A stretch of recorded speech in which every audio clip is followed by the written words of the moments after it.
자, 안녕하세요. 오늘은 4월 8일 수요일입니다. 네, 지금 호르무즈 해협이 잠깐 열리면서 다시 주식시장이 조금씩 올라오고 있죠. 굉장히 좋은 상태라고 사람들이 생각을 하고 있어요. 지금 보면은 코스피도 5,800을 회복했고 삼성전자가 20만 원을 넘었네요. 하이닉스도 100만 원을 넘었고 그리고 S&P 500은 6,600포인트를 넘어갔습니다. 이런 상황에서 우리가 과연 어떤 걸 해야 될까? 그런 고민이 굉장히 많이 드실 거라 생각을 하는데, 그런 차원에서 바로 이 주제, 아무것도 하지 않기의 주제를 갖고 왔어요. 그러니까 지금 상황이 유가, 금리, AI 이 세 가지 삼중 충격이 있는데, 지금 버크셔 해서웨이에서는 3,690억 달러를 들고 뭐 기다리고 있다. 그렇게 얘기를 하고 있어요. 그래서 이 주제에 대해서 한 번쯤은 생각하는 게 좋지 않을까라고 좀 생각해서 주제를 들고 왔습니다. 바로 지금은 사는 때가 아닐 수도 있다라는 거죠. 자, 본격적으로 볼게요. 그래서 지금 시장은 선택보다 생존 방식이 좀 더 중요하다. 이건데요. 2026년 3월 말까지 그리고 지금 4월 어떻게 보면 4월 거의 7일 6일까지죠. 시장이 조용하지 않았어요. 뭐 유가 급등이라든지 그러니까 전체적인 전쟁으로 인한 유가 급등, 금리 재상승 압력 그리고 AI 투자 부담 지속되고 있죠. 그러니까 이런 것들이 계속 겹치면서 사람들이 좋은 기업을 찾아야 되는 것보다도 지금 당장 뭘 해야 되는지, 그러니까 포모 형상에 다시 한번 휩싸이고 있어요. 그래서 3월 30일까지 해가지고 S&P 500과 나스닥이 7개월 내 저점까지 밀렸고 4월 현재까지도 휴전 가능성 뉴스에 따라서 선물이 흔들리는 상황이 발생했죠. 그래서 1분기까지 충격을 한 장을 요약해 보면 브렌트유는 1분기에 85%나 급등했어요. 그러니까 사실상 지금 엄청나게 주식시장은 그렇게 안 좋은 상황이다라고 볼 수도 있는 거죠. 그리고 미국 초대형 기술주 그룹인 M7은 17%나 하락했어요. 사실 아직은 M7 회복하지 못한 상태죠. 그래서 코스피랑은 약간 반대로 코스피도 사실 엄청나게 많이 상승했었다가 6천 이상까지 상승했었다가 지금 떨어진 거 보면은 아직도 회복해야 될 기미가 많이 보여요. 그래서 아직도 회복하는 시기다. 지금 공포 탐욕 지수도 여러분들 한번 보시면은 공포 지수가 아직도 22포인트예요. 그러니까 극단적 공포 상태라는 거죠. 아직도 주식이 많이 내려간 상태다라고 보는 거죠. 그래서 같은 시기 시장은 이 중동 정쟁으로 인해서 기술주하고 장기 성장 자산의 할인율을 빠르게 높였다.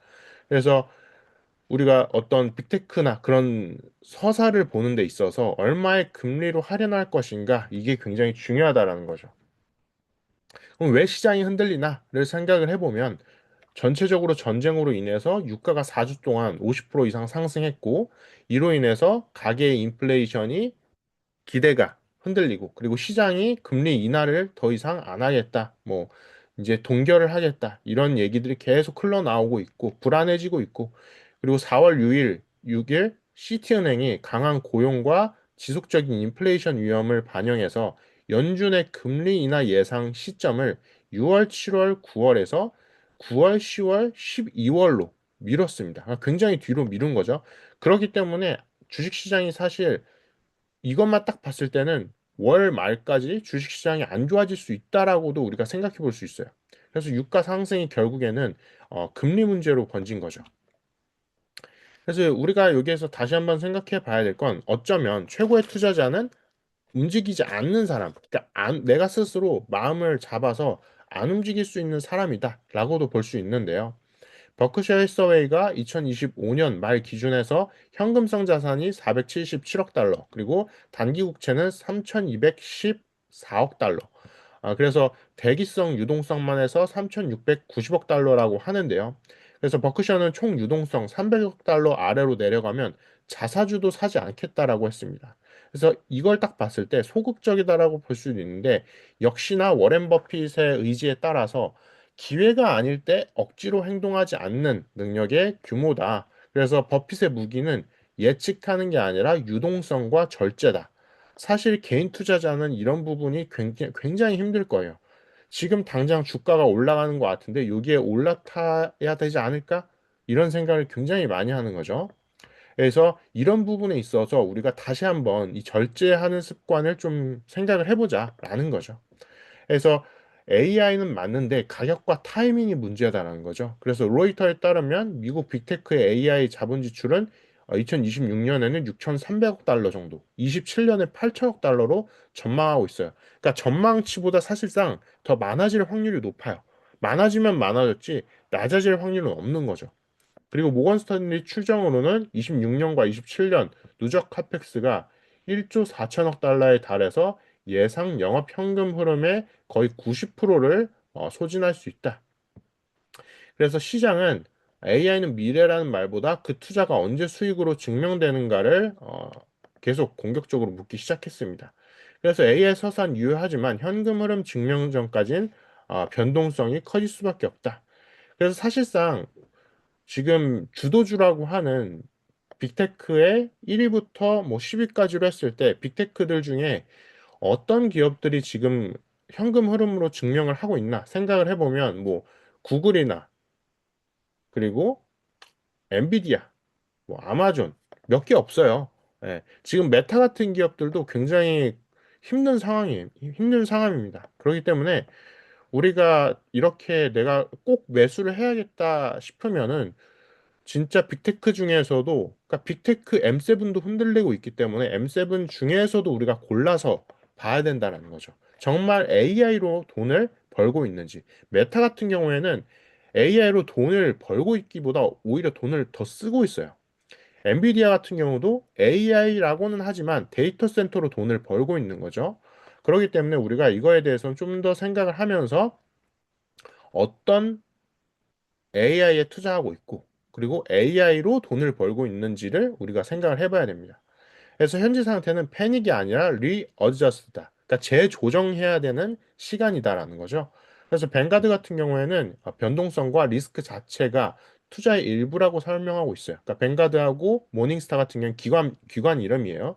그래서 해외 기관에서도 모닝스타 같은 경우에는 26년 2분기 전망에서 미국 증시가 자사가치 평가 기준으로 12% 할인 정도로 받고 표면적인 지수 움직임 아래에서 강한 섹터 로테이션이 벌어지고 있다라고 얘기를 했습니다. 그래서 기술주는 23% 할인, 에너지 섹터는 올해 34% 상승해서 오히려 이익 실현 구간에 가까워졌다. 그러니까 지금 기술주가 할인하고 있는 이유를 생각을 해보면 전력이나 전기, 에너지가 계속 딸리고 있잖아요. 그렇기 때문에 이 딸리고 있는 부분에서 계속 발전을 하다 보니까 에너지 섹터가 상승을 하고 있고 오히려 기술주는 가격이 하락되고 있다. 그렇게 얘기를 하고 있는 거죠. 그래서 우리가 지수도 지수지만, 그러니까 S&P 500도 S&P 500이지만 섹터와 구조를 다시 한번 봐야 된다는 거죠. 그래서 그럼 여기에서 에너지 섹터에 지금 들어가야 되냐? 이런 얘기보다도 에너지 섹터에 지금 당장 들어가기에는 가격이 비싼 것들이 많을 거예요. 그렇기 때문에 에너지 ETF 관련된 거 해서 가격이 조금 저렴한 것들을 보시면서 저렴하지만 에너지 관련돼서 주도주들이 많이 포함되어 있는 ETF를 봐야 되는 거죠. 그래서 지금 시장을 세 개 레이어로 보면 분명한데 첫 번째는 거시 레이어는 유가와 금리다. 그리고 그 위에서 유가와 금리를 움직이고 있는 전쟁과 트럼프다. 트럼프의 행동에 따라서 트럼프의 말에 따라서 거시적인 흐름이 계속 바뀌고 있는 거죠. 하루하루 바뀌고 있어요. 이러기 때문에 조금 어려운 거죠. 두 번째, 시장 레이어는 성장주에서 에너지, 방어, 가치주로 이동하고 있다. 세 번째, 기업 레이어는 금리, 에너지, 카펙스 충격을 버틸 수 있는 현금 흐름의 품질이 중요하다. 그래서 지금 시장에서는 금리와 이렇게 안 좋은 금리와 안 좋은 유가 상황에서도 견딜 수 있냐? 주가가 흔들리지 않고 버틸 수 있냐? 계속해서 실적을 잘 낼 수 있냐? 이렇게 생각을 해보면 좀 명확해지는 거죠. 그래서 현재 우리가 해야 될 건 무조건 매수도 전량 매도도 아닙니다. 첫 번째, 내 투자 가정이, 그러니까 내가 가정하고 내가 생각하고 있는 게 아직도 유효한가? 두 번째, 내가 가진 기업이 금리, 유가, 투자 지출 충격을 견딜 수 있냐? 그러니까 지금 여러분들이 갖고 계신 포트폴리오에서 굉장히 그러니까 많이 하락한 기업들을 다시 한번 살펴보시길 바랄게요. 그 기업들 같은 경우에는 지금 버티지 못한 거예요. 충격을 버티지 못한 거예요. 대표적으로 지금 엔비디아 봤을 때 엔비디아가 지금 엔비디아 주가를 한번 살펴보면은 지금 한 3개월, 그러니까 유가 충격을 생각해 봤을 때 3개월 동안 한 3% 정도밖에 하락하지 않았어요. 네. 그러니까 은근히 충격을 잘 견딘 거죠. 그러니까 엔비디아 같은 경우에는 충격을 잘 견딘 거예요. 실적도 잘 나왔고.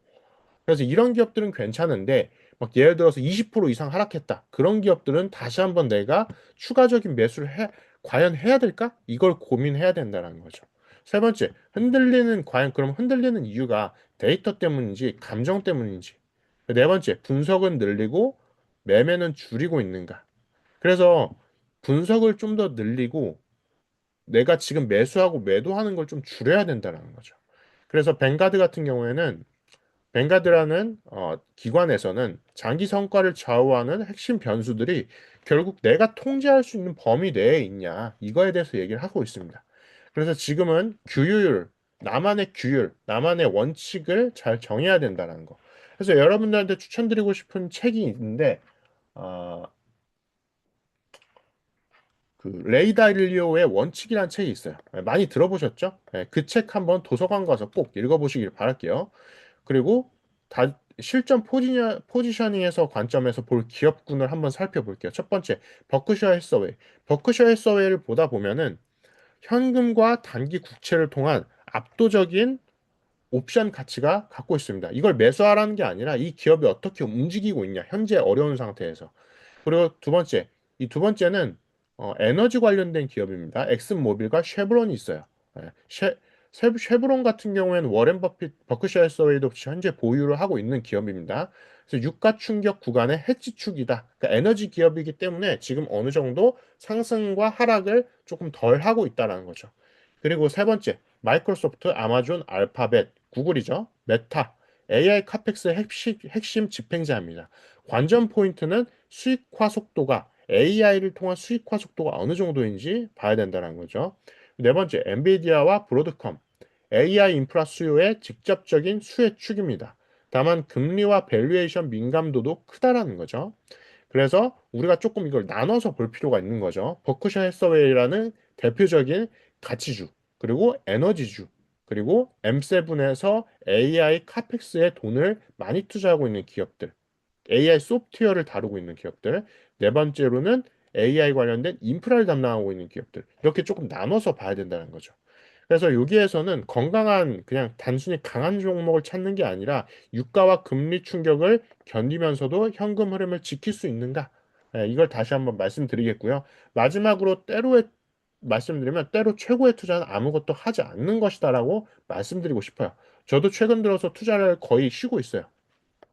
그러니까 주가를 물론 보고는 있기는 하지만 지금 심리 상황이 굉장히 안 좋기 때문에, 그리고 지금 변동성도 굉장히 심하기 때문에 이런 상황에서 내가 잠을 잘 자고 투자를 하기 위해서는 아무것도 하지 않고 가만히 있는 것도 방법 중에 하나다라는 걸 말씀드리고 싶습니다.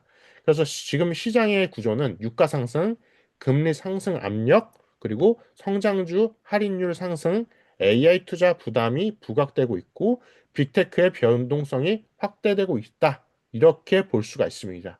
그래서 좋은 투자자는 기회를 잡는 사람이지만 위대한 투자자는 기회가 아닐 때 내 손을 멈출 수 있는 사람입니다. 그래서 지금 국면에서는 공격적으로 마치는 게임보다 틀리지 않는 게임에 더 가깝다라고 볼 수 있고요. 시장이 소음을 키울수록 장기 투자자는 침묵의 질을 높여야 됩니다. 그래서 여러분들이 지금 어떻게 투자를 해오셨는지, 그리고 지금 투자를 어떻게 하고 계신지는 모르겠는데, 아무것도 하고 있지 않는 방법도 때로는 생각을 해보시길 바랄게요. 그래서 오늘 주제는 제가 아무것도 하지 않기라는 조금 다른 방면의 성격을 갖고 있는 주제에 대해서 얘기를 함께 나눠봤는데, 내 성격과 다를 수도 있어요. 나는 공격적인 투자자다라고 생각을 할 수도 있는데, 다른 생각을 갖고 계시면 댓글로 한번 얘기를 함께 나눠보시길 바랄게요. 그래서 여기까지 해서 오늘은 아무것도 하지 않기라는 주제를 한번 얘기를 나눠봤고요. 여기까지 해서 미니버핏 랩이었습니다. 오늘도 감사합니다.